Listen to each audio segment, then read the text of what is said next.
meet Jesus in the community. St. John says, where love is, there is God.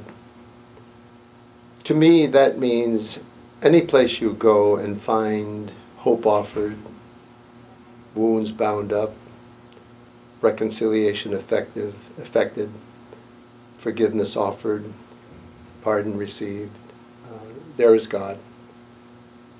When you see a mother tending a child, or a mother or dad who is infirm or feeble,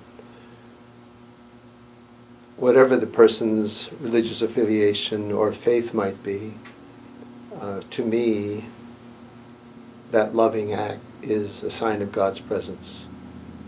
And for us, as Catholic Christians, we believe that somehow that person is touched by the Spirit of the risen Christ and is transformed, at least in that moment, as a participant in God's love.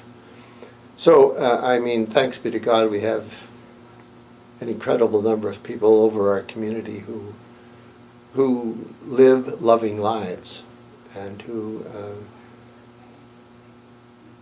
make that known by the way they care for one another.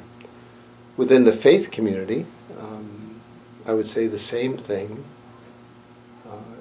The presumption is in our faith community, people do that somehow with a conscious, deliberate desire to share what they have received, so that their care for the child or for the mother or dad who is infirm, their outreach to those who are otherwise forgotten, their voice for those who have no voice, is their intentional,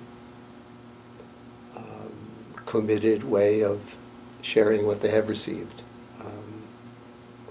As an expression of their gratitude for gifts they have in their lives, which gratitude is never as full as it ought to be without sharing what they have received. So part of the privilege of my ministry is observing that in people literally every day that I live, and it's a constant source of inspiration to me, and it just deepens my own desire to imitate them imitating the Lord.